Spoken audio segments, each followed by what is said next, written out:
आप कहते हैं प्रेम है द्वार प्रभु का। मैंने भी कभी किसी को प्रेम किया था, लेकिन उसे पाने में असफल रहा। अब तो 30 वर्ष बीत चुके, लेकिन फिर किसी और को प्रेम न कर पाया। भगवान, क्या कभी मेरा उससे मिलन होगा?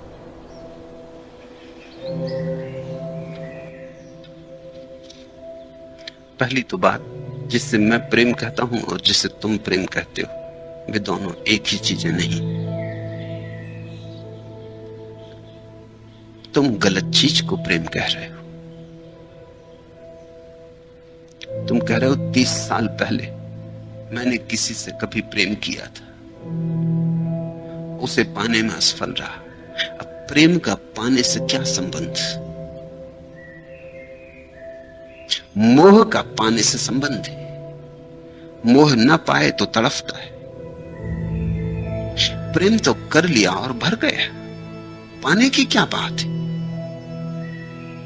समझो, एक फूल खिला गुलाब का, तुम पास से निकले, तुम्हारी नजर पड़ी, तुम आह्लादित हुए, तुम्हारा प्रेम गुलाब के फूल पे बरसा, तुम अपनी राह चले गए, बात आई गई, समाप्त हो गई। गुलाब जो तुम्हें दे सकता था उसने तुम्हें दे दिया, तुम जो गुलाब को दे सकते थे तुमने दे दिया। नहीं, लेकिन तुम कहते हो हमें झपट मार के गुलाब का फूल तोड़ना। जब तक हम उसको अपने बटन के काज में न लगाएं, तब तक हम तड़फेंगे। 30 साल हो गए तड़फते, तो उस गुलाब के फूल को हम अपने बटन के काज में न लगा पाए। गुलाब का फूल जैसा ही तुमने कब्जा किया वैसे ही मर गए।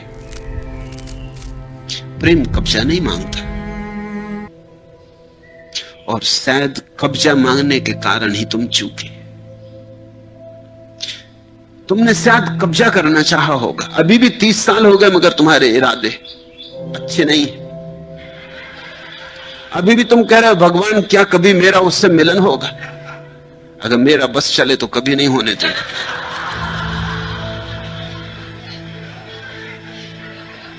तुम खतरनाक हो।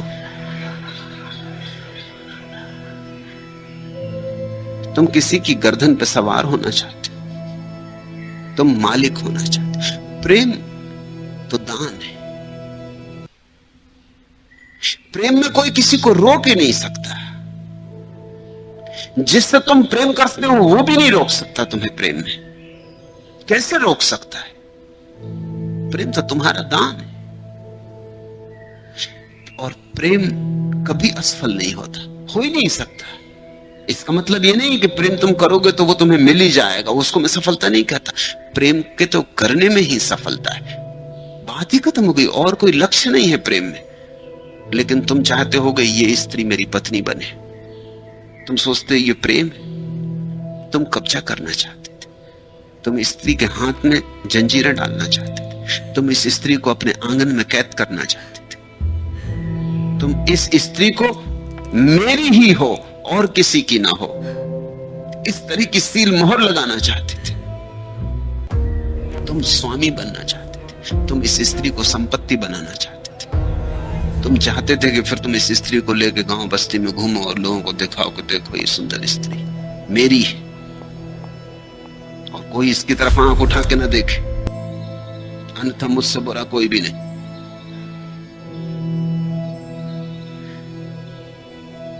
हिंसा का भाव था तुम्हारा, प्रेम का नहीं।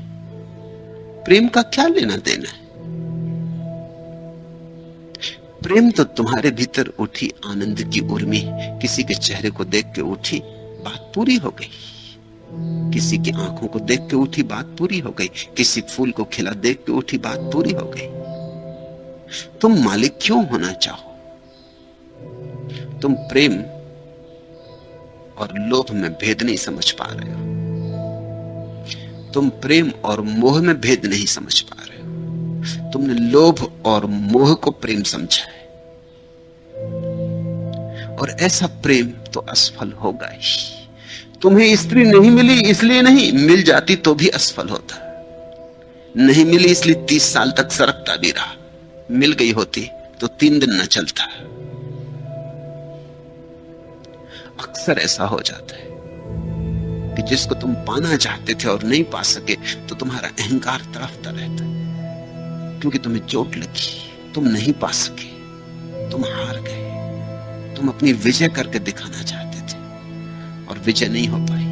वो घाव तुम्हें तड़फता है। ये अहंकार ही है, ये प्रेम नहीं। पूछते हो, आप कहते हैं प्रेम है द्वार प्रभु का। मैं कहता नहीं, ऐसा है। प्रेम है द्वार परमात्मा का, और प्रेम के अतिरिक्त उसका कोई और द्वार नहीं। लेकिन मेरे प्रेम की परिभाषा समझो। प्रेम है दान, प्रेम है विसर्जन, प्रेम है समर्पण। लेकिन तुम तो परमात्मा को भी अगर प्रेम करोगे तो उसको भी कब्जा कर लेना चाहोगे। मौका मिल जाए तो उसके गले में रस्सी डाल के तुम अपने अस्तबल में बांध दोगे कि चलो मेरे अस्तबल में रहो, मैंने तुम्हें पा लिया। तुम तो परमात्मा को भी पालोगे तो उसको भी कैदी बना लोगे। तुम्हारे मन में बड़ी गहन हिंसा है, तुम उस पर भी मुट्ठी बांध लोगे। अगर तुम्हें परमात्मा मिल जाए तो तुम फिर परमात्मा को किसी और को ना मिलने दोगे। फिर तुम पूरी चेष्टा करोगे कि अब देखना किसी और पर कृपा मत कर देना। अब तुम्हारी सारी अनुकंपा मेरी तरफ, मैं तुम्हारा भक्त, तुम मेरे भगवान। अब इधर उधर मत जाना। अब और दूसरे चिल्लाते हैं, चिल्लाने दो। न मैं तुम्हें धोखा दूंगा, न तुम मुझे धोखा देना। न मैं किसी और को भगवान बनाऊंगा, न तुम किसी और को भक्त बनाना। तुम्हारा ये जो रुग्ण चित्त है, ये सभी चीजों को रुग्ण कर देता है। जापान में एक कहानी, एक बौद्ध साध्वी थी, उसके पास बड़े प्यारे बुद्ध की प्रतिमा थी। इस फटिक की बनी थी और वो रोज बुद्ध की प्रार्थना करती, सुबह सांझ आरती उतारती, दिया जलाती, उदबत्ती लगाती। साध्वी थी तो अक्सर मंदिरों में ठहरती, यात्रा पर जाती। एक बार मंदिर में ठहरी, 1000 बुद्धों का मंदिर, जहां 1000 प्रतिमाएं हैं बुद्ध की। उसने सुबह अपने छोटे से बुद्ध को निकाला। ये 1000 इतनी बड़ी प्रतिमाएं पूजा के लिए काफी नहीं। उसे अपनी थैली में जो बुद्ध हैं उनकी ही प्रार्थना कर। ये उसी बुद्ध की प्रतिमाएं हैं, सारी बड़ी विराट प्रतिमाएं जिन्हें देखने हजारों मील से लोग आते। लेकिन जब वो सुबह पूजा करने बैठी तो उसने अपनी झोली में से अपने बुद्ध निकाले। अपने अपने बुद्ध सब संभाल के रखते। ऐसे उधार बुद्ध, हर किसी के बुद्ध, और अरे गहरे नत्थु खैरे जिनकी प्रार्थना करते। लोग अपने अपने विशिष्ट बुद्ध रखते, अपनी थैली में रखते, संभाल के रखते। अपने बुद्ध को निकाला, बिठाया आसन पे, छोटा सा आसन भी रखती थी। तब उसे एक सवाल उठा कि आज अगर मैंने उदबत्ती लगाई तो उदबत्ती के धुएं पे किसका क्या बस। धुआं तो धुआं है, धुआं कोई आदमी तो नहीं है। आदमी जैसी बुद्धि भी धुएं के पास नहीं। धुआं तो उड़ेगा और ये जो 1000 बुद्धों की प्रतिमा है, न मालूम किसके नासापुटों में समा जाए। धुआं तो धुआं है, धुएं का क्या भरोसा। तो उसने एक छोटी सी पोंगरी बनाई, बांस की पोंगरी, उदबत्ती लगाई और बांस की पोंगरी में से धुआं को अपने बुद्ध तक पहुंचाए। उसने जो किया सो ठीक, मगर यह हुआ कि बुद्ध का चेहरा काला हो गया। वो बड़ी दुखी हुई। ये प्यारी प्यारी प्रतिमा खराब हो गई। मंदिर का बड़ा पुजारी ये सब खड़ा देखता था। वो एक पहुंचा हुआ फकीर था। उसने कहा कि तेरी बात में समझ पाया, ये तेरा देख रहा हूं खेल, मगर देख तेरे साथ बुद्धि की क्या गति हो गई। तू तो मुक्त न हुई बुद्ध को पाके, बुद्ध तेरे कैदी हो गए। तू तो बुद्ध को पाके सुंदर न हुई, बुद्ध कुरूप हो गए। जरा देख बुद्ध को क्या हुआ। तूने चेहरा काला कर दिया। ऐसी भी क्या बात, ऐसा भी क्या लोभ मोह, ऐसा भी क्या बंधन। मगर यही है हालत। अपने अपने भगवान, अपने अपने मंदिर। तुमने प्रेम को समझा ही नहीं। प्रेम विस्तीर्ण है, प्रेम कोई सीमा नहीं मानता और न कोई सीमा जानता है। प्रेम कुछ मांगता नहीं उत्तर में, प्रेम कोई प्रत्युत्तर नहीं चाहता। प्रेम तो इसी से धन्यभागी अनुभव करता है कि मैं प्रेम को कर पाया। अब तुम चांद को प्रेम करते हो तो तुम चांद को कोई अपने घर बांध नहीं रखना चाहते। छोटे बच्चे अक्सर हाथ बढ़ाते हैं चांद को पकड़ने के लिए। छोटे बच्चे अक्सर परेशानी खड़ी कर देते। तुमने कृष्ण और यशोदा की कहानी भी पढ़ी होगी कि कृष्ण मचल गए कि चांद को चाहिए। अब यशोदा परेशान है कि क्या करे क्या ना करे। एक साधु गुजरता है और वो साधु ये सब देखता, वो कहता है एक काम कर, कांसे की थाली में पानी भर के रख, चांद उसमें दिखाई पड़ेगा। वही चांद कृष्ण को दे दे। उसने कांसे की थाली में पानी भरा, चांद का प्रतिबिंब पड़ा। ये छोटा सा बाल कृष्ण खूब आह्लादित हो गया, थाली लेके घूमने लगा। जहां ले जाए चांद तो वही चांद की छाया पड़ रही। बहुत खुश से प्रसन्न हो गए, तृप्त हो गए। ध्यान रखना, अगर तुमने प्रेम पात्र पर मालकियत करना चाहिए तो प्रतिबिंब पर ही मालकियत होगी। ये इस कहानी का राज। असली पर नहीं हो सकती, असली चूक जाएगा, नकली पे हो जाएगी मालकियत। नकली पर ही मालकियत हो सकती है। नकली ही मुट्ठी में आता है, असली मुट्ठी में नहीं आता। अगर असली चाहिए हो तो मुट्ठी खुली रखना, बांधना मत। नकली चाहिए हो तो मुट्ठी बांध लेना। असली के लिए खुला हाथ चाहिए, खुला हृदय चाहिए। नकली के लिए बांध सकते हो। प्रतिबिंब पकड़ में आ सकते हैं, मूल पकड़ में नहीं आता। और हम सारे जीवन यही उपद्रव में लगे कि किसी तरह प्रेम पकड़ में आ जाए, बांध ले, रेखा खींच दें उसके चारों तरफ, कब्जे में कर ले। ये कब्जे की आकांक्षा रुकने। पूछते हो, आप कहते हैं प्रेम है द्वार प्रभु का। मैंने भी कभी किसी से प्रेम किया था, लेकिन उसे पाने में असफल रहा। पाने की आकांक्षा थी, इसी में असफलता है। अगर सिर्फ प्रेम किया होता तो सफलता ही सफलता थी। पाना क्यों चाहो, मालकियत क्यों? मालिक तो सिर्फ एक परमात्मा है, तुम क्यों मालिक बनना चाहो? सुंदर फूल उसके, सुंदर पहाड़ उसके, सुंदर चेहरे उसके, सुंदर देहें उसकी, सुंदर नदियां उसकी, सुंदर चांद तारे उसके, सारा सौंदर्य उसका है। तुम कब्जा क्यों करना चाहो? और 30 साल बीत गए, अभी भी तुम्हारी कब्जे की आकांक्षा है। लेकिन मैं फिर किसी और प्रेम को प्रेम ना कर पाया। तुम सोचते हो तुमने बड़ा भारी काम किया, कोई शहीद हो गए। सोच रहे हो कि शहीदों की चिताओं पर जुड़ेंगे हर बरस मेले। क्या विचार कर रहे हो? ये भी कोई प्रेम हुआ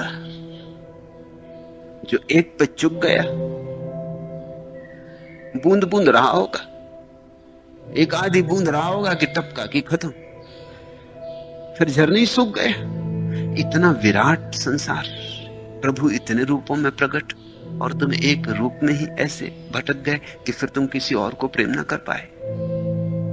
तुम सोचते होगे कि ये बड़ा मैंने प्रेम किया, कि देखो वह तो नहीं मिली, लेकिन मैं अब भी उसी का हूं, फिर किसी को प्रेम नहीं किया। तुम अपने को नाहक सता रहे हो, तुम अपने को नाहक कष्ट दे रहे हो। ये भी अहंकार है। उस प्रेम में भी अहंकार था कि पाके रहूंगा, फिर पा नहीं सके तो विषाद ने घेर लिया। अब तुम ये कहते हो तो दिखा के रहूंगा कि मैं वफादार। किसको दिखा रहे हो? तुम्हारा जीवन चुकता हुआ जा रहा।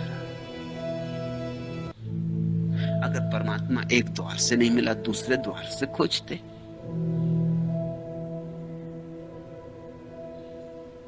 एक मेरे मित्र, उनकी पत्नी मर गई। जब पत्नी जिंदा थी तब भी मैं उन्हें जानता था, कभी उनमें बनी नहीं। किस में बनती? पति पत्नी में बन जाए ये चमत्कार, ऐसा होता नहीं। कभी हो जाए तो अपवाद, और अपवाद से सिर्फ नियम सिद्ध होता है और कुछ सिद्ध नहीं होता।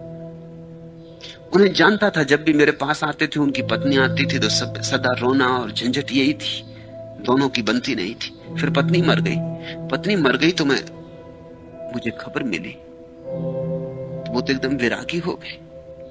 पत्नी क्या मर गई, उनका प्रेम एकदम से पत्नी के प्रति हो गया। उन्होंने सब तरफ दीवारों पर फोटो में लगा ली पत्नी की, दुकान इत्यादि जाना ही बंद कर दिया। पैसे वाले, सुविधा है, चाहे तो इस तरह की शहीदगी का मजा ले सकते, कोई अड़चन नहीं है। वो तो बैठ ही गए, वो जा ही नहीं वहां से, अपने कमरे में बैठे धूनी रमा है। उनकी बहन ने मुझे आके कहा कि मेरे भाई को क्या हो गया, आप कुछ फिक्र करें, तो मरे उनकी पत्नी को 3 महीने हो गए, वो वहीं बैठे धूनी रमा है। गजब का प्रेम, उनकी बहन ने कहा।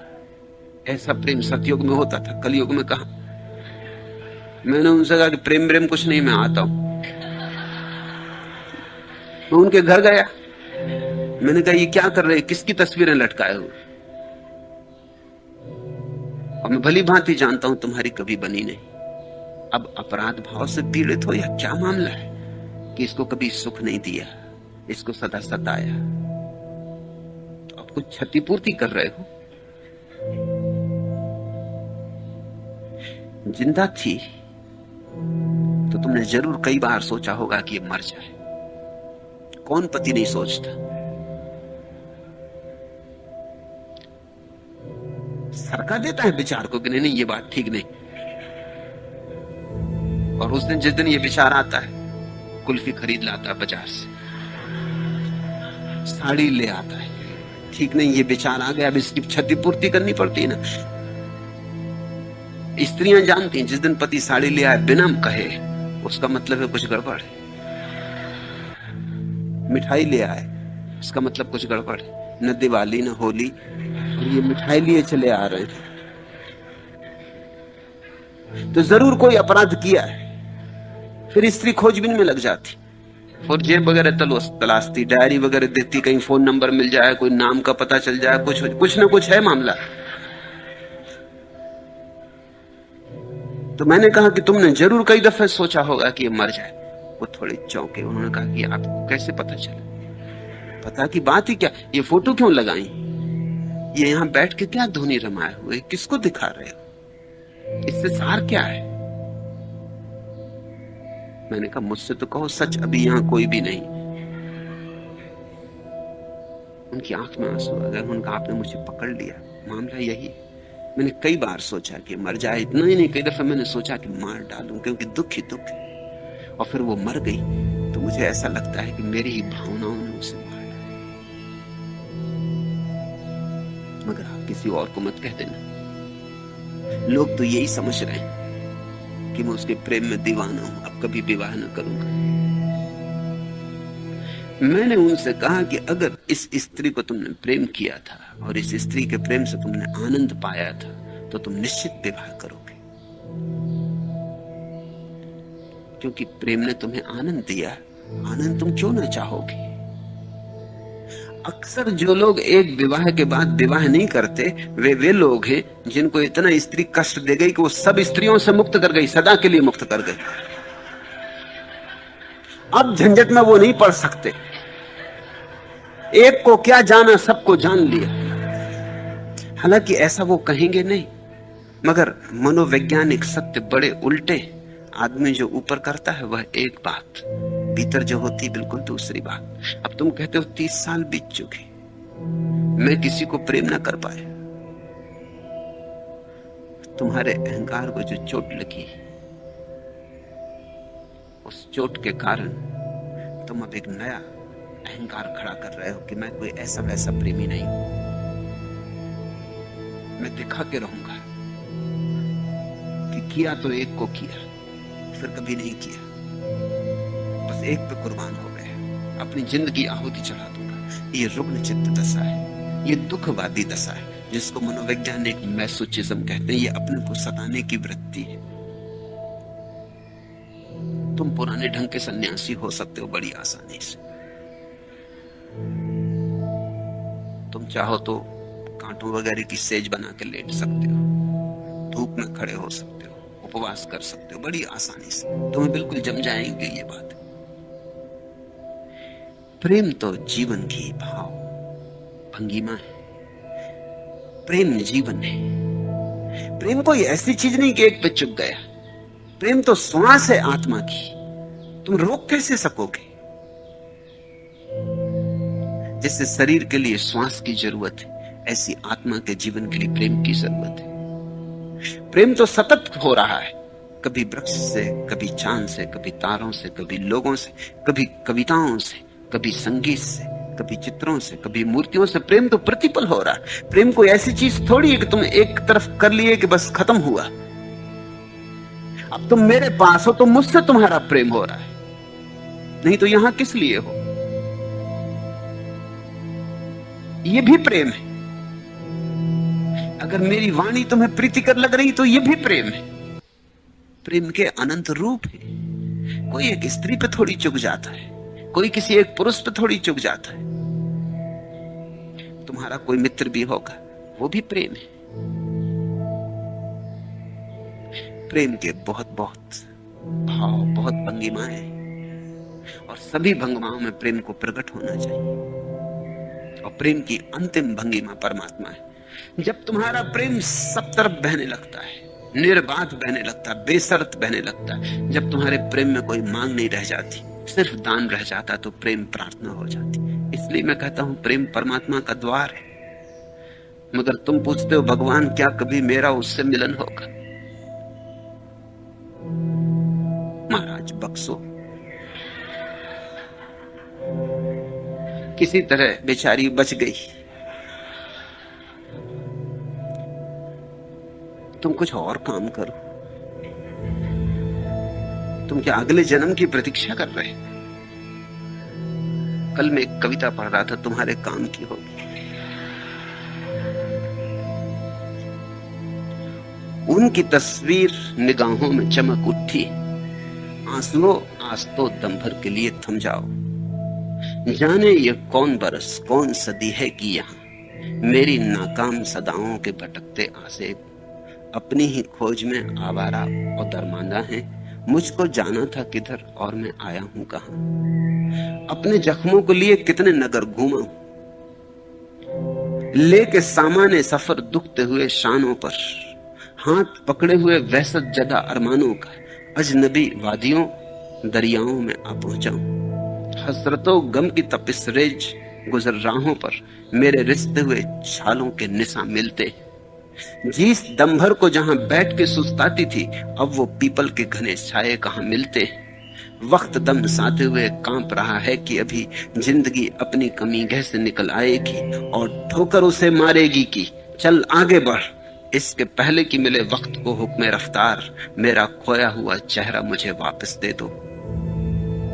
अपने लब रख के मैं उन ओंठों पे सो जाऊंगा जिनको चूमे हुए कितने ही बरस बीत गए। रूह में सुर्खी लब घुल के उतर जाएगी, सुबह अनफास की निकहत में बस जाएगी। पांव उठेंगे उसे शहर की जानिब की जहां कल्ब ने मेरे धड़क उठने का फन सीखा था। दम बखुद वक्त मुझे देख के पूछेगा, क्या तेरे शौक की वारफ्ता मिजाजी है वही? अपने उलझे हुए बालों की लटें बिखराए कौन ये गोद में बच्चे को लिए बैठी, अपने घर बार दरोबाम से उकताई हुई। किस लिए आए हैं, क्यों घर में घुसे आते? जाइए जाइए, ऑफिस से वो आते होंगे। अजनबी शख्स को देखेंगे तो घबराएंगे, जाने क्या सोचेंगे, कुछ सोच के झुंझलाएंगे। कौन वो, कौन ये बच्चा, ये थका सा चेहरा, कौन मैं? अपने ही पैकर का झिझकता साया, वक्त एहसास से खिजालत से झुकाए हुए सर अपनी खामोश निगाहों से ये करता है सवाल, क्या तेरे शौक की वारफ्ता मिजाजी है वही? ये कवि कह रहा है कि वर्षों बीत गए, जिसको प्रेम किया था और जिसके प्रेम के कारण जीवन में उत्साह उठा था, वो उत्साह खो गया। अब वर्षों से तुम एक भूत की तरह उसी को खोजते भटक रहा हूं। और इसके पहले कि समय मुझसे कहे कि उठ आगे बढ़, मैं एक ही प्रार्थना करता हूं कि मुझे मेरा पुराना वो प्यारा चेहरा वापस दे दो, मैं उन्हीं ओंठों पे ओंठ रख के सो जाऊंगा। मेरा खोया हुआ चेहरा मुझे वापस दे दो, अपने लब रख के मैं उन ओंठों पे सो जाऊंगा जिनको चूमे हुए कितने ही बरस बीत गए। रूह में सुर्खी लब घुल के उतर जाएगी, सुबह अनफास की निकट में बस जाएगी, मेरी श्वासें सुगंधित हो जाएंगी, ओंठों की सुर्खी मेरे प्राणों को फिर से जगा देगी।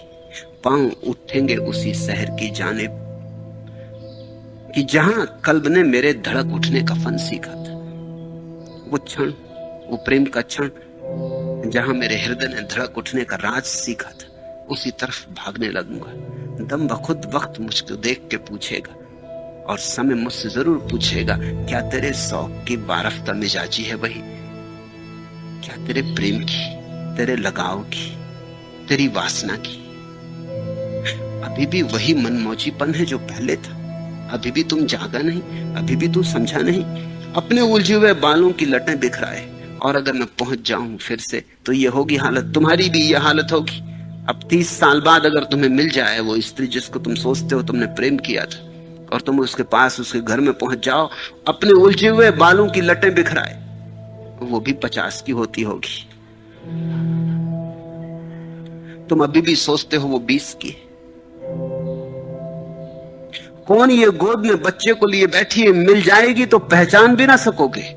कौन ये गोद में बच्चे को लिए बैठी है, अपने घर बार दरोबाम से उकताई हुई, सब तरह से उबी परेशान बालों को बिखराए, ये कौन बच्चे को लिए बैठी? ये चेहरा तुम्हें पहचानने में भी नहीं आएगा। ये चेहरा वही नहीं है जो 30 साल पहले था, नहीं हो सकता। अपना चेहरा तो आईने में देखो, तुम भी कितने बदल गए। तुम भी वही नहीं हो, वह भी वही नहीं हो सकती। तुम्हें देखेगी तो घबराएगी, तुम ये मत सोचना कि पहचानेगी। पूछेगी किस लिए आए, क्यों घर में घुसे आते? जाइए जाइए, ऑफिस से वो आते होंगे, अजनबी शख्स को देखेंगे तो घबराएंगे, जाने क्या सोचेंगे, कुछ सोच के झुंझलाएंगे। आप कहां घुसे चले आ रहे? तुम्हें पहचान भी ना सकेगी, तुम भी ना पहचान सकोगे। कौन वो, कौन ये बच्चा, ये थका सा चेहरा, किसकी बातें कर रही है स्त्री? कौन वो, कौन है जो दफ्तर से आते होंगे? कौन ये बच्चा, ये थका सा चेहरा?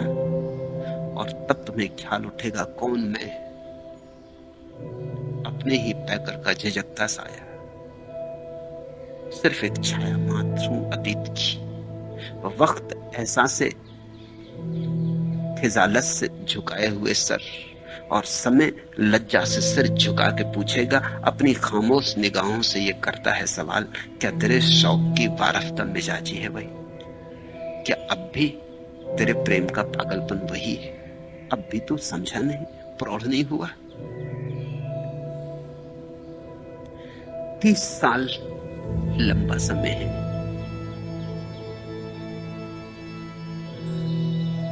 इन 30 सालों में तुम उसी सपने को संजोए बैठे हो, तो तुमने 30 साल गंवा दिए, तो तुमने जिंदगी से कुछ सीखा नहीं, और अभी 30 साल के बाद भी वही बचकानी बात तुम्हारे मन में घूम रही कि भगवान क्या कभी मेरा उससे मिलन होगा। तुम अब भी सपने और ख्वाब में जी रहे हो। ख्वाब से जागो, काफी समय बीत गया, आगे जो आ रहा है संभावना बहुत कम है कि उससे तुम्हारा मिलना हो, क्योंकि जिससे तुम मिलना चाहते हो वो अब है कहां? गंगा का कितना पानी बह गया। जो तुम अपनी आंखों में सजाए बैठे हो तस्वीर, वो तस्वीर अब कभी नहीं मिलेगी। वो तो पानी पे खींची लकीर थी, कब की मिट गई। और जो मिलेगी उससे तुम्हारा कोई तालमेल ना बैठेगा। तुम सोच भी ना पाओगे कि स्त्री इस तरह हो गई, तुम पहचान भी ना पाओगे। आने वाली जो घटना है वो है मौत, जो पास आ रही रोज। तुम अतीत में मत उलझे रहो, जरा जागो स्थिति के प्रति। जिंदगी हाथ से जा रही, मौत करीब आ रही। इसके पहले कि मौत आ जाए पको, प्रौढ़ बनो। ये बचकानी बातें हैं, ये कवियों को शोभा देती। कवियों को माफ किया जा सकता है, बुद्धिमानों को नहीं ये बातें शोभा देती। थोड़ी बुद्धि पर रौनक लाओ, थोड़ी बुद्धि को निखारो, थोड़ा जीवन को साफ करके देखो। मिल भी जाती तो क्या होता, किसी को तो मिल ही गई होगी। जरा उनसे पूछो उनको क्या हुआ। मैंने सुना है एक पागल खाने में 2 आदमी बंद और एक दर्शक देखने आया है। वो पूछता है ये आदमी क्या कर रहा है, क्योंकि एक आदमी एक तस्वीर लिए बैठा, जैसे तुम तस्वीर लिए बैठे, तस्वीर लिए बैठा, छाती से लगा रहा, चूमता, छाती से लगाता, आंसू बह रहे हैं, रो रहा है। वो पूछता है इसको क्या हो गया, तो सुपरिंटेंडेंट कहता है ये आदमी इस स्त्री को प्रेम करता था, उसे पा नहीं सका, उसी में पागल हो गया। और सामने ही कोठरी में एक दूसरा आदमी दहाड़ मार रहा है और दीवारों से सिर फोड़ रहा है। वो पूछता इन सज्जन को क्या हुआ। वो सुपरिंटेंडेंट कहता इन सज्जन को वो स्त्री मिल गई जिससे वो पहला प्रेम करता था, मिलने के कारण ये पागल हो गई। तुम बच गए, भगवान को धन्यवाद दो। कोई दूसरा तुम्हारा कष्ट भोगता होगा। इस जिंदगी में मिलता क्या है, यहां मिलने को है क्या, राख ही राख है। मिल जाए इतनी सी बात तो बस बहुत है कि यहां कुछ भी मिलने को नहीं, बस यही सार है। इतनी बात समझ में आ जाए कि यहां कुछ भी नहीं, इस बोध से ही आदमी परमात्मा की तरफ उठना शुरू होता है। जहां संसार का प्रेम असफल होता है वहीं परमात्मा का प्रेम जगता है। अब तुम उस स्त्री की प्रतीक्षा ना करो, अब तुम उस प्रेम की भी प्रतीक्षा ना करो।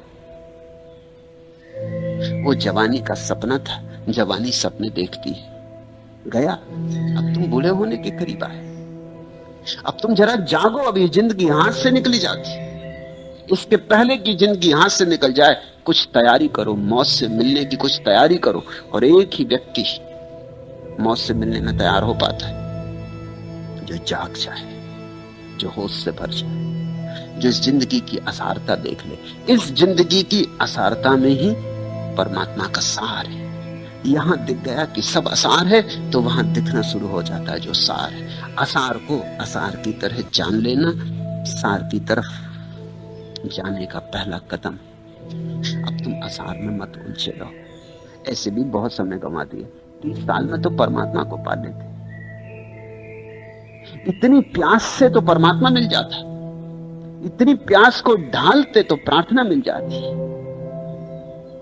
तुम कूड़ा करकट पाने के लिए इतने दीवाने हो रहे, मूल्य कितना है। चारों तरफ देखो, जो प्रेम में सफल हो गए उनको देखो, जो असफल हो गए उनको देखो, सब रो रहे हैं। ये प्रेम प्रेम नहीं, मैं किसी और प्रेम की बात कर रहा हूं। मैं उस प्रेम की बात कर रहा हूं जिसमें असफलता होती ही नहीं। परमात्मा से प्रेम जुड़ाओ, वहां कभी असफलता नहीं, और वही मिलता है जिसकी तुम तलाश कर रहे हो। जब तुम साधारण जीवन के प्रेम में भी पड़ते हो तब भी तुम परमात्मा को ही खोज रहे हो। इसलिए साधारण प्रेम तुम्हें तृप्त नहीं कर सकता, क्योंकि खोज बड़े की है और साधारण बिल्कुल साधारण। तुम कंकड़ पत्थरों में हीरे खोज रहे हो, नहीं मिलेंगे। खोज परमात्मा की चल रही, परम प्यारे की चल रही, उसे खोजो। वहां कोई कभी असफल नहीं होता।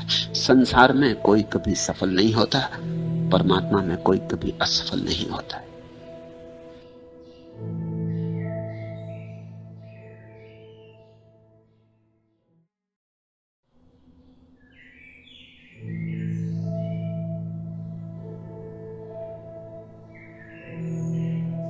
तो नमस्कार, स्वागत है आप सबका इस एक और नई वीडियो के, इस एक और नई डीपर डाइव सेक्शन में। ये वीडियो बहुत लोगों द्वारा वो थी कि इसको डालो भैया, इसको डालो।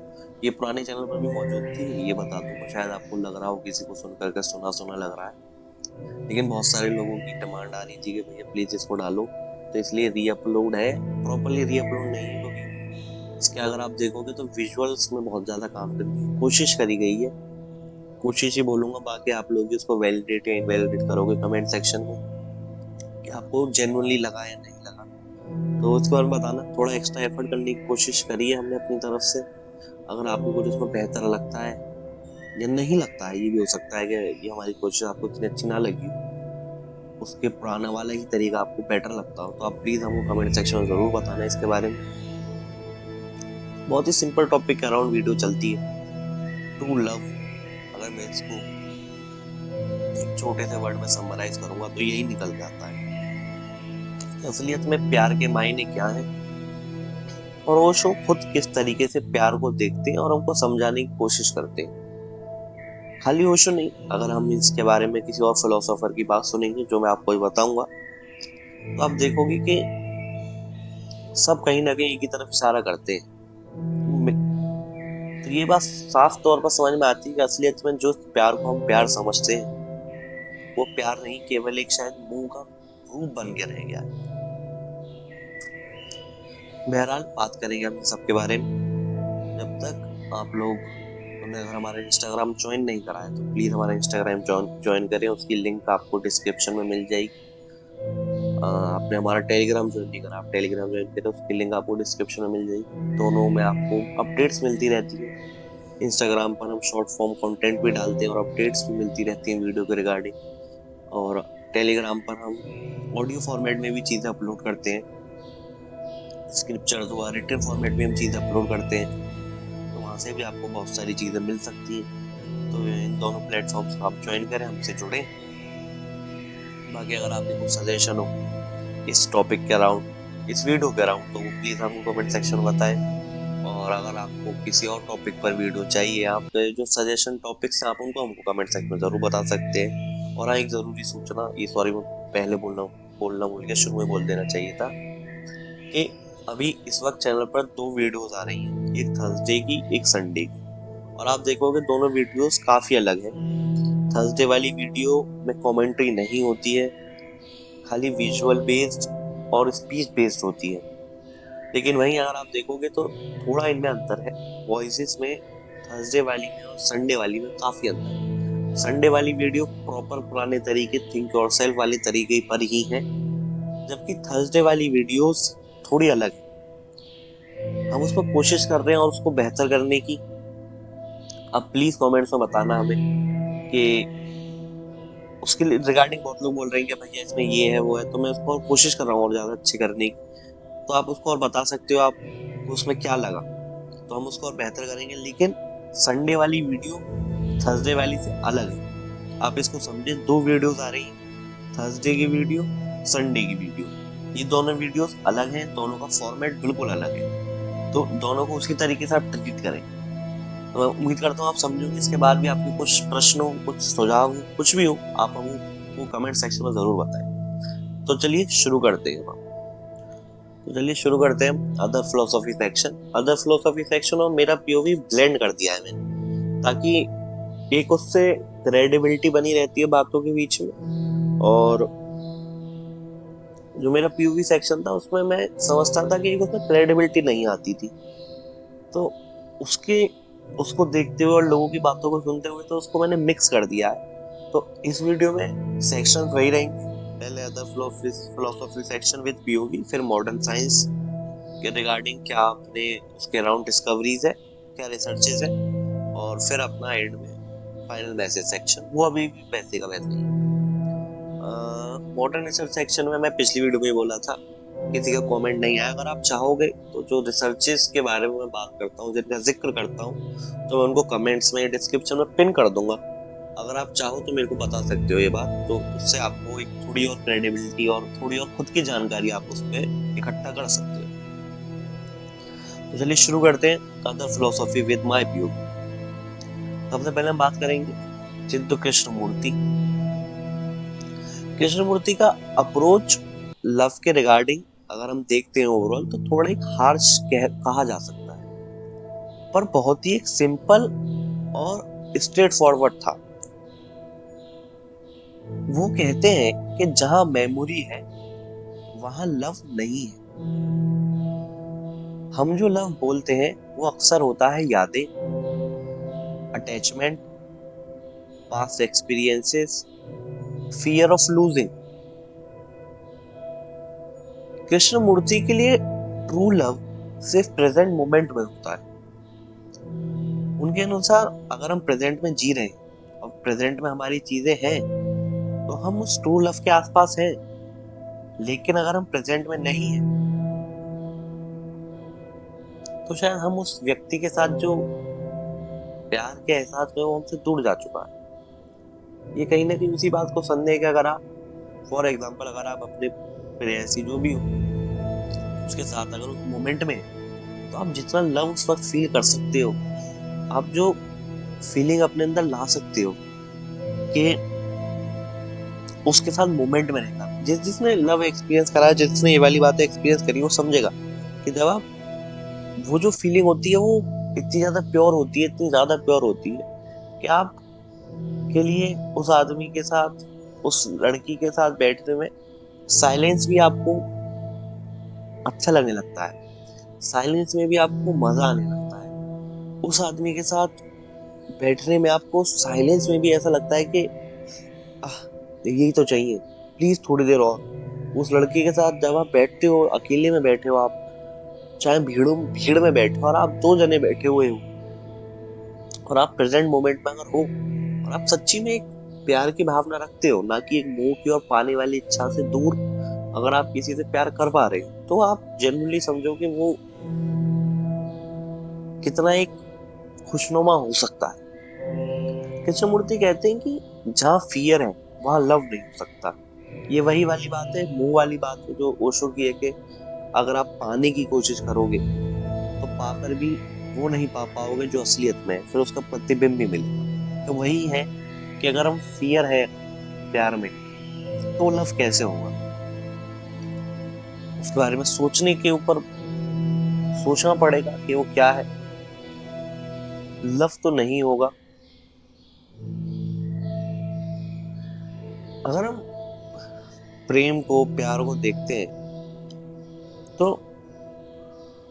जितने भी फिलोसोफर्स रहे हैं वो जिस तरीके से हमारे सामने प्यार को डिफाइन करते हैं, जेन्युइन फिलोसोफर्स मतलब प्रेम को डिफाइन करते हैं, बहुत एक सिंपल कॉन्सेप्ट बोलने में दिखता है लेकिन प्रैक्टिकलिटी में उतना ही दूर दिखता है।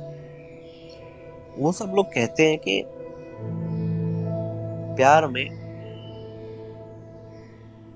कुछ पाने की इच्छा ना होनी चाहिए, पोजेशन ऑफ लव नहीं होना चाहिए। तो फिर आप बोलोगे कि फिर प्यार कैसा?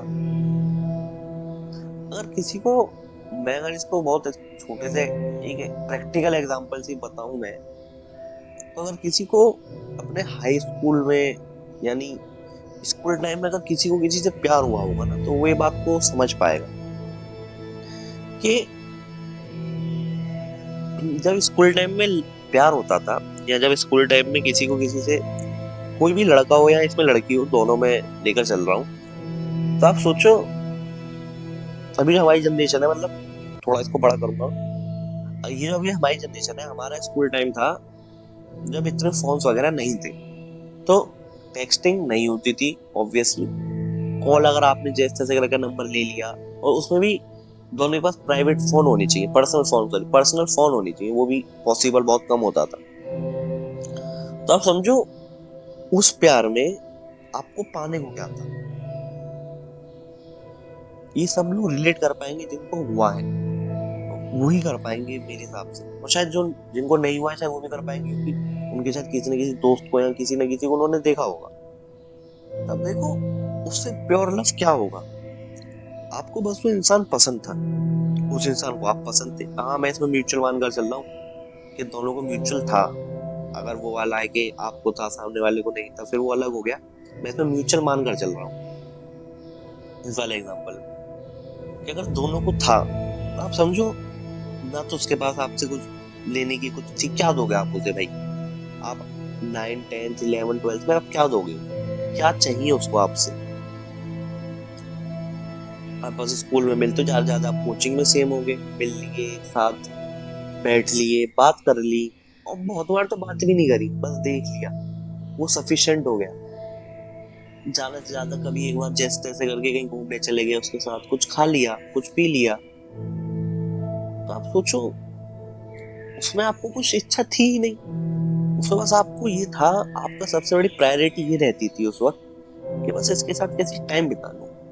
बस स्कूल में अगर वो किसी दिन छुट्टी ले ले, आपको पता नहीं कि आज वो छुट्टी लेने वाली है, छुट्टी लेने वाला है, आपके वो मोमेंट याद हो रहा, आपको कैसा लगता था उस वक्त उस क्लास में बैठे हुए, यार कहाँ गई यार, क्या हुआ। तो आप सोचो, एक टाइम पे हमारे लिए प्यार की डेफिनेशन इतनी सिंपल थी कि बस वो दिख जाए। अगर नहीं दिख रही तो परेशानी है, नहीं दिख रही तो एक मन में है कि कहाँ है। मतलब इसमें आप देखो, ये भी जोड़ सकते हो, इनसिक्योरिटी उसमें बहुत ज्यादा रहती थी, पोजेशन बहुत ज्यादा रहता था। अगर वो आपको किसी और से बात करती दिख जाए तो आपको बहुत वो रहता था। हाँ, ये बातें हैं, अगर इस हिसाब से देखोगे तो नहीं है, लेकिन मैं उसको खाली एक उसकी उसकी तरीके से लेकर जा रहा हूँ कि जो पोजेशन वाली एक टर्म पर लेकर जा रहा हूँ कि आपको उस वक्त वो पाने वाली टर्म पर मैं लेकर जा रहा हूँ कि इस वक्त अब आप देखो तो हर किसी को है कि नहीं मेरी, मुझे चाहिए, इससे ये होना चाहिए, उससे वो होना चाहिए, लेकिन उस वक्त कुछ ऐसा नहीं था। तो उस वाली टर्म पर इसकी बात कर रहा हूँ। कृष्णमूर्ति कहते हैं कि लव तब होता है जब माइंड बिल्कुल साइलेंट हो। और ये वही बात है कि प्यार होता है। देखो ऐसे नहीं है, तुम बोल दो ऐसे तो फिर प्यार ही नहीं हुआ, नहीं, जनरली प्यार होता है। आपको किसी ना किसी से कभी ना कभी ऐसा प्यार जरूर हुआ होगा जहां आपको कुछ इच्छा नहीं होती। इसका मतलब ये नहीं आपको कुछ मिलेगा नहीं। देखो ये तो अलग है। प्रैक्टिकलिटी में अगर मैं बात करता हूँ, अगर आपको किसी से प्यार है, सामने वाले को आपसे प्यार है, तो ऑब्वियसली कुछ लेना देना होगा। बात उसकी ना तो कोई निंदा कर रहा है, ना उसकी कोई बात कर रहा है। जो फिलोसोफर्स, जो ओशो चर्चा कर रहे हैं, जो कृष्णमूर्ति बोल रहे हैं, वो बोल रहे हैं अगर आप उसकी इच्छा से प्यार कर रहे हो, मतलब अगर आपको ये है कि हाँ ये मिलेगा, तो वो प्यार नहीं है। आपको उस स्त्री का भी, उस आदमी का भी मोह है कि हाँ ये मेरे को मिलेगी, केवल मेरी रहेगी, तो भी फिर वो प्यार नहीं है। वो वहां रहेगी जहाँ उसको खुशी मिले।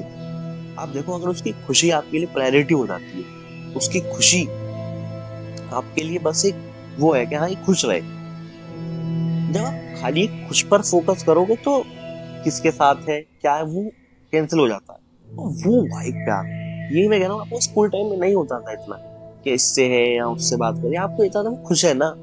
तो अगर वो वाली फीलिंग है, वो सेल्फलेस लव, वही लव है प्यार की परिभाषा में। प्यार की कुछ परिभाषा नहीं होती, सॉरी। अगर आप प्यार को डिफाइन करने चाहो, शो ने बोला था एक स्पीच में, शायद अपलोडेड है वो अभी या नहीं है, कि मैं इससे ज्यादा प्यार को परिभाषित नहीं कर सकता हूँ।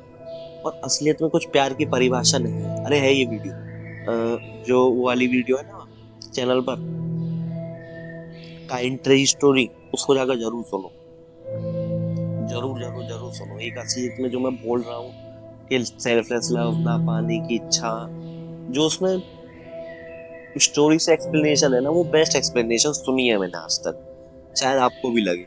और उसमें बहुत एडिटिंग भी बहुत प्यारी करने की कोशिश करी है मैंने। प्लीज उसको जाकर आप सुनो, अगर आपने नहीं सुनी है तो बाई चांस। फिर हम देखते हैं एक और फिलोसोफर को, लाओजी। लाओजी ताओज़ू के फाउंडर हैं, तो उनकी सोच बहुत सॉफ्ट है।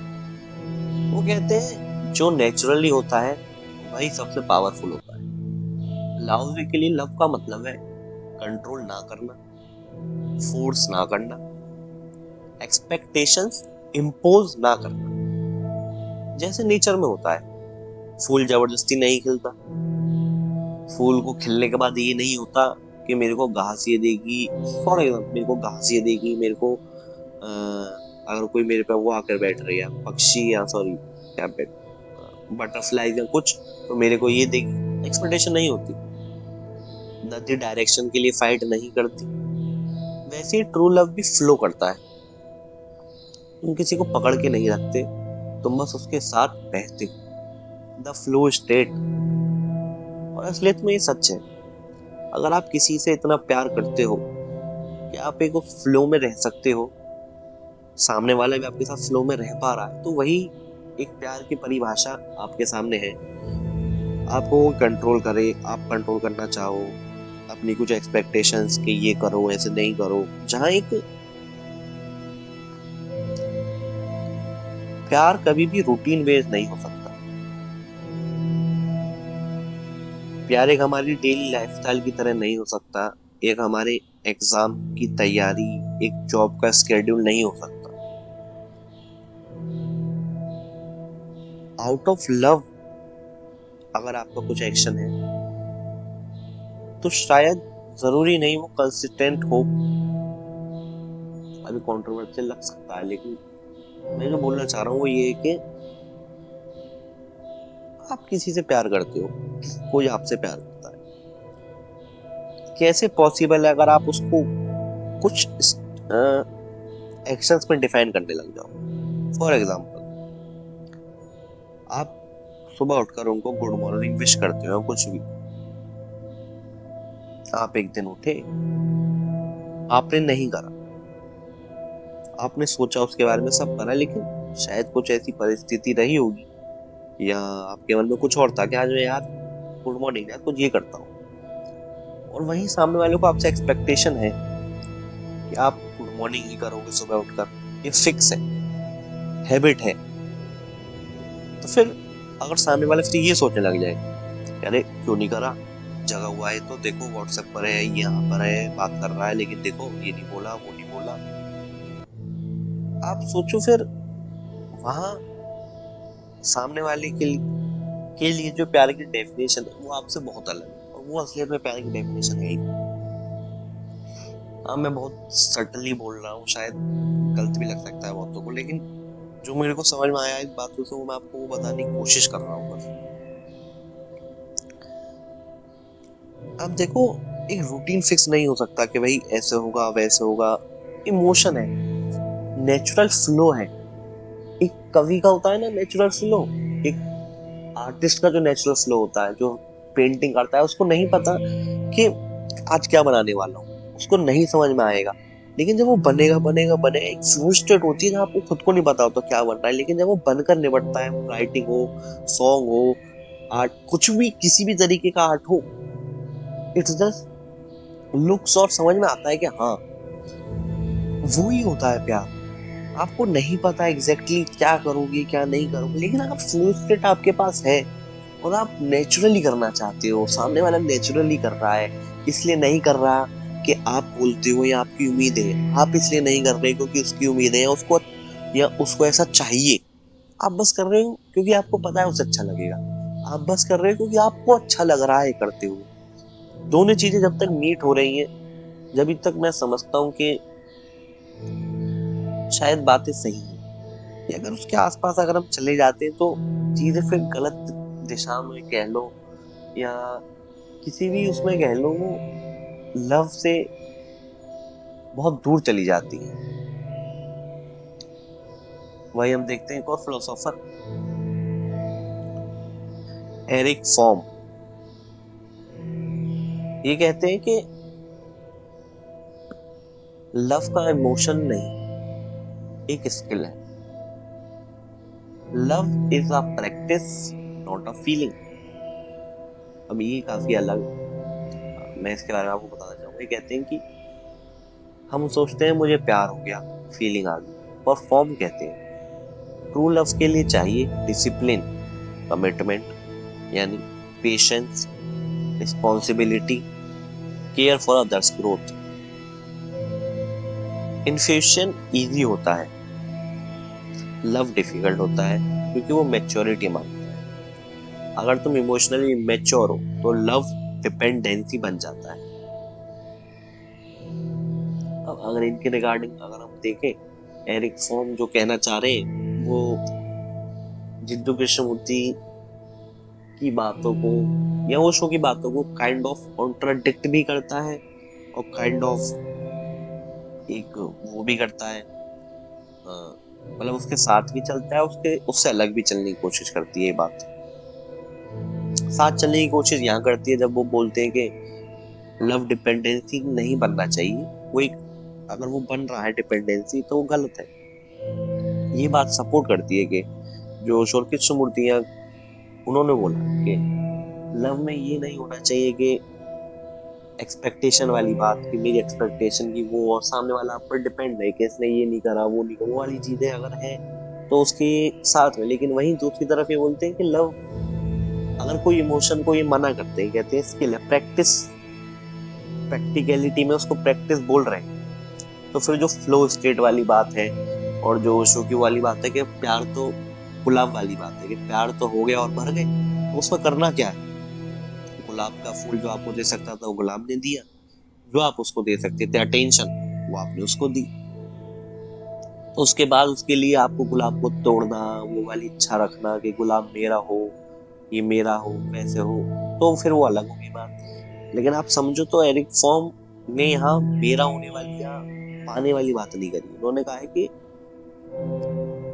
ये कुछ अंडरस्टैंडिंग पर है कि पहले तो लव म्यूचुअल हो गया, जब तो आप किसी के लिए कमिटमेंट करोगे।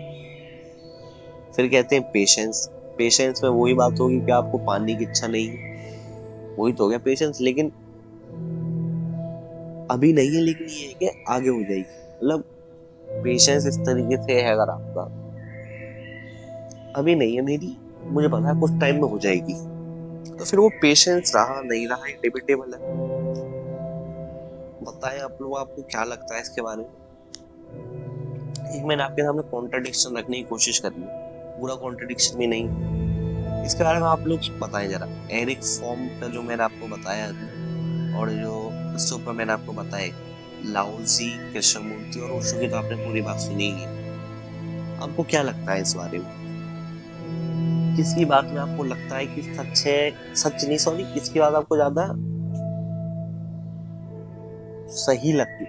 सही भी कहना गलत होगा, दोनों सारी बातें कहीं ना कहीं सही होती है, सब एक पीओवी का राउंड होती है। लेकिन मैं समझता हूँ कि जो ओशो की बात है, प्यार तो होता ही है, फिर ये जो डिसिप्लिन, पेशेंस, रिस्पॉन्सिबिलिटी, ये रिश्ते की बात हो। आप रिश्ते में कैसे बह रहती, रिश्ते को सही करने की बात होगी। प्यार में आप फिर, ये तो नेचुरली है प्यार में, अगर आप किसी से प्यार करते हो तो आप उसको बुरा तो चाहोगे नहीं, नॉर्मल सी बात है। अगर चाह रहे हो तो फिर प्यार नहीं करते हो,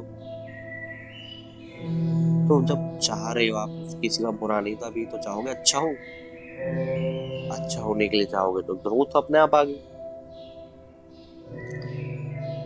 लेकिन हम बाकी बात करते तो रिश्ते की बात है मेरे हिसाब से, जो मुझे लगता है रिश्ते में अगर हम ये सारी चीजें करें तो एक रिश्ता सक्सेसफुल हो सकता है।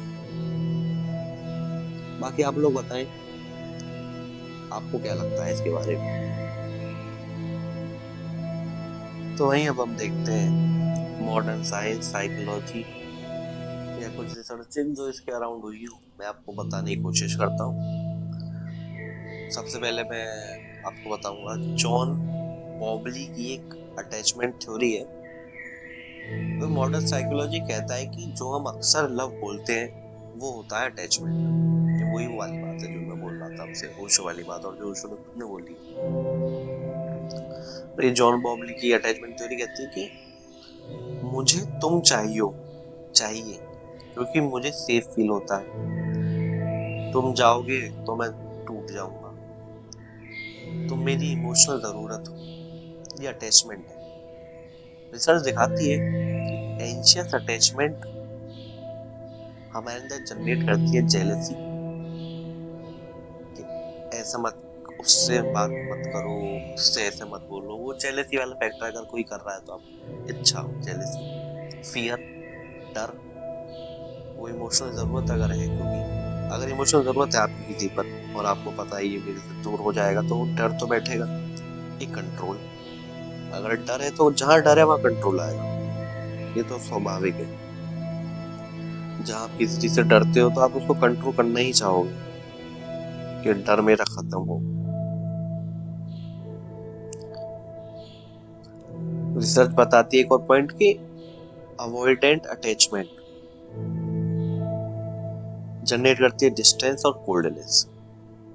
और इंटरेस्टिंग बात ये है कि सिक्योर अटैचमेंट वाले लोग सबसे ज्यादा लविंग होते हैं, क्योंकि उन्हें पकड़ने की जरूरत नहीं होती। ये रिसर्च ही बताती है, अटैचमेंट थ्योरी जॉन बॉबली की। आपको लग रहा होगा ये भी खाली मैं फिलोसॉफी बोल रहा हूँ, तो फिलोसॉफी नहीं बोल रहा हूँ, आप इसके बारे में जाकर खुद पढ़ सकते हैं। वहीं एक ब्रेन स्टडी हुई डोपामीन और ऑक्सीटोसिन के बारे में।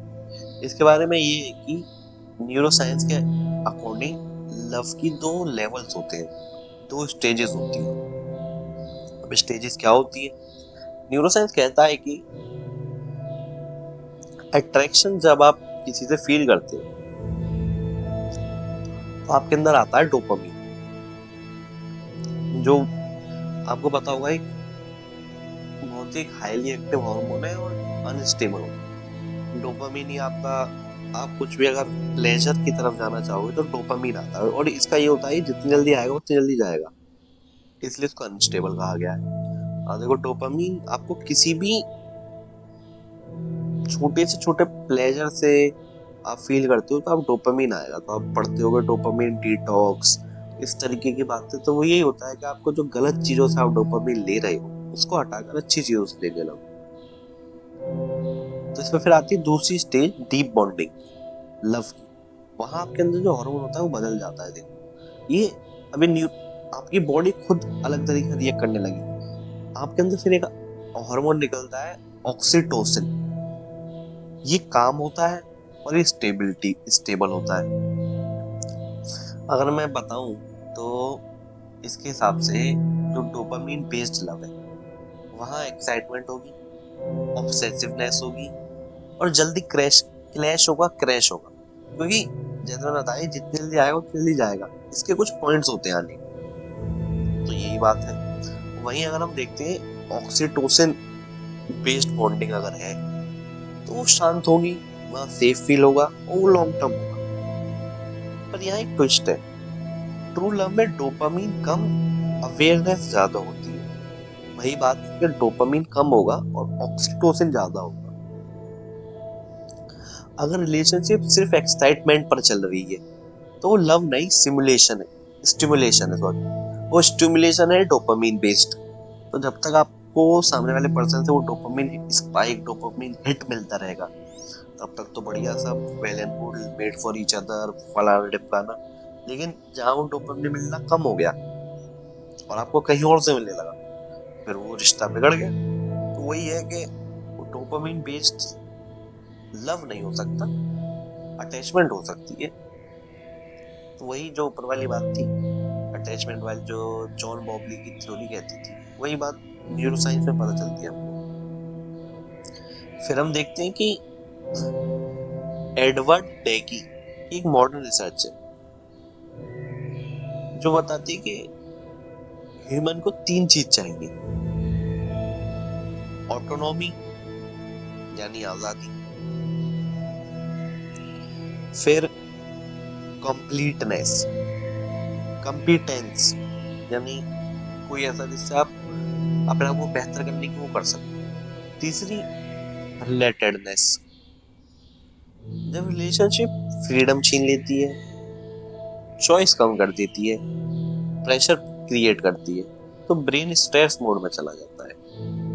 इसलिए रिसर्च बोलती है जो रिलेशनशिप फ्रीडम देता है वही इमोशनली हेल्दी होता है। ये वही बात है, लाउजी और ओशो वाली बात ही है ये, कि जब तक पाने की इच्छा होगी और जब तक ऐसे होगा, पाने की इच्छा से ज्यादा एक कंट्रोल की इच्छा होगी कि मैं जैसा चाहता हूं वैसे, तो वो फिर प्यार से बहुत दूर चली गई बात। वो एक रिश्ते की तरफ जा रही है बात जहाँ प्यार शायद नहीं है। रिश्ते का होना और प्यार का होना दो अलग अलग चीजें हैं। मुझे नहीं पता अभी समझते हो या नहीं, जो मेरे को लगता है या आपको लगता है या नहीं, ये भी बात है।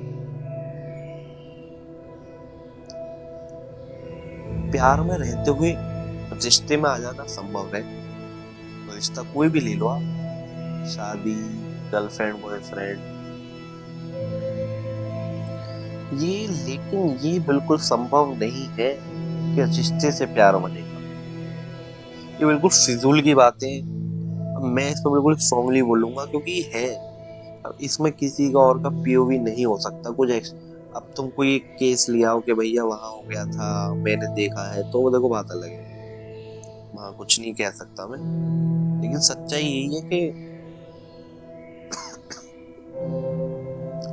नहीं है पॉसिबल। रिश्ते की शर्तें अलग है ना, और जब रिश्तों की शर्तों में फंस गए, फिर वो जो प्यार के लिए चाहिए वो फ्रीडम, वो एक फ्लो स्टेट वो कहाँ ढूंढोगे रिश्ते के बीच में? बाकी अगर तुमको लगता है कि नहीं हो सकता है, बताओ। अगर किसी ने एक्सपीरियंस करा हो या देखा हो तो जरूर बताए। फिर हम देखते हैं एग्जिस्टेंशियल फिलोसॉफी।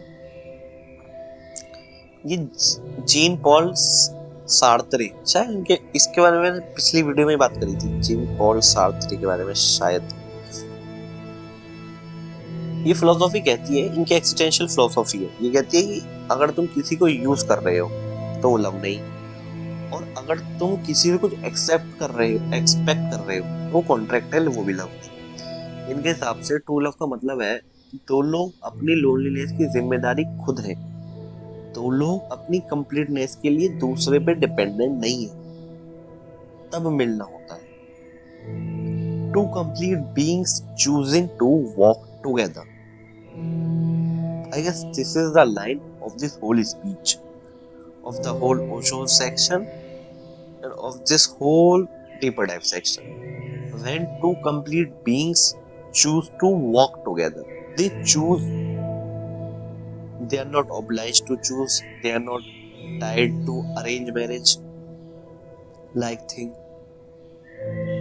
कोई रिस्पॉन्सिबिलिटी नहीं है उनके पास, कुछ उनके अंदर एक ऐसा अधूरापन नहीं है जो सामने वाले में ढूंढ रहे हैं। अगर दो कंप्लीट पर्सन है, अब इसको समझोगे आप, जेन्युइनली मैं बोल रहा हूँ, अगर दो कंप्लीट बीइंग है, आप और आपका पार्टनर अगर अपने आप संपूर्ण हो, तो आप कहोगे कि फिर भैया प्यार कैसा? वही प्यार होगा, वहां सामने वाले को आपसे कुछ ये नहीं होगा, रूल बेस्ड कुछ मैनुअल नहीं दी जाएगी आपको, आप किसी को रूल बेस्ड मैनुअल नहीं दोगे। एक फ्रीडम होगा आपको अपनी लाइफ परस्यू करने का, और आप जब भी फ्रीडम पा सकोगे जब आप फ्रीडम दे पाओगे। तो वही है, जब तक दो कंप्लीट बीइंग आप नहीं होगे, आप वो प्यार नहीं कर सकते। वो बस एक कुछ अहंकार की बातें होंगी, जो ऐसा ओशो ने बोला कि 30 साल तक नहीं करा तो तुम कुछ महान कार्य नहीं करा, वो भी एक अहंकार ही है। तो समझो वो भी एक अहंकार ही है। तो खाली अहंकार अहंकार की लड़ाई करते रहो तो बात ठीक है, तो मैं कहूंगा खाली अहंकार से दूर चलो, जब समझ में आएगा शायद। बाकी आप लोगों को क्या लगता है? मेरे हिसाब से तो एक आई ओपनिंग होना चाहिए मॉडर्न साइंस वाला सेक्शन। बाकी आप लोगों की क्या राय है, आप इसको जरूर बताएं। अब हम वाइंड अप करते हैं हमारे डीपर डाइव सेक्शन को फाइनल मैसेज के साथ। आप देखो कि अगर आप प्यार में हो,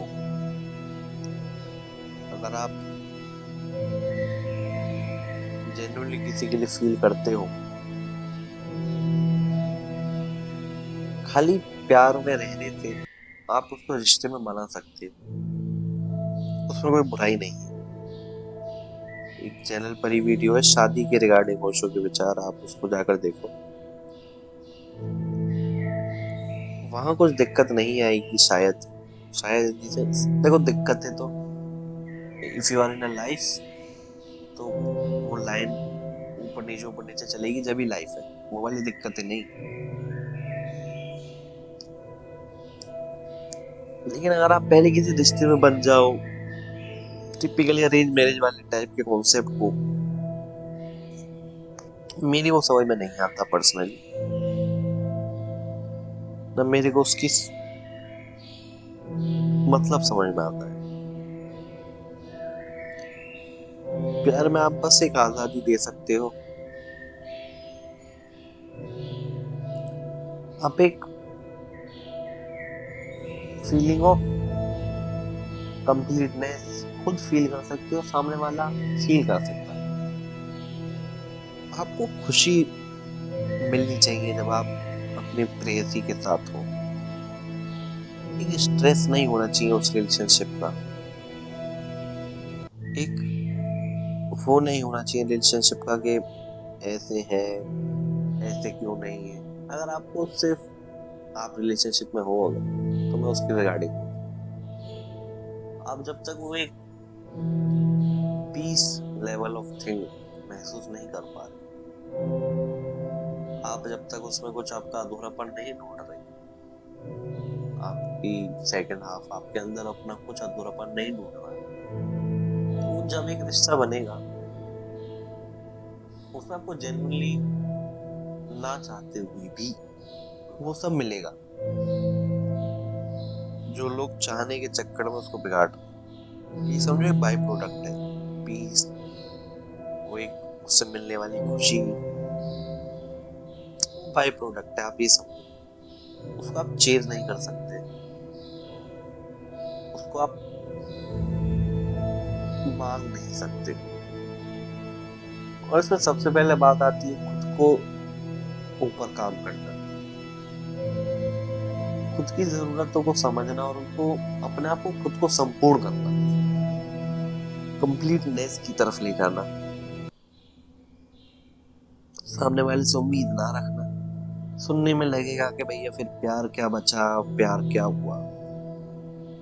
अगर किसी ने करा होगा तो जेन्युइनली शायद एक बार में समझ जाए, किसी को हुआ ही नहीं तो अगर इसको सुनेगा और खुले दिमाग से सुनेगा, ना कि मेरी बात सही गलत आर्गुमेंट बेस पे सुनेगा, तो भी वो समझ जाएगा। यार किसी ने गलत प्यार कर लिया है वो तो शायद शायद सबसे पहले ही समझ जाएगा। समझने का स्कोप सबके लिए है, लेकिन एक बात शर्त है कि सबका दिमाग ओपन हो कुछ नया ग्रैब करने के लिए। कंटेनर अगर खाली होगा जब नई चीज भरी जा सकती है। अगर कंटेनर ऑलरेडी भरा हुआ आ जाए तो कुछ फिर भरने की उसमें ऑप्शन रहता नहीं। फिर बस जो थोड़ा बहुत भरेगा वो कुछ कोर्स के रिगार्डिंग भरा जा सकता है।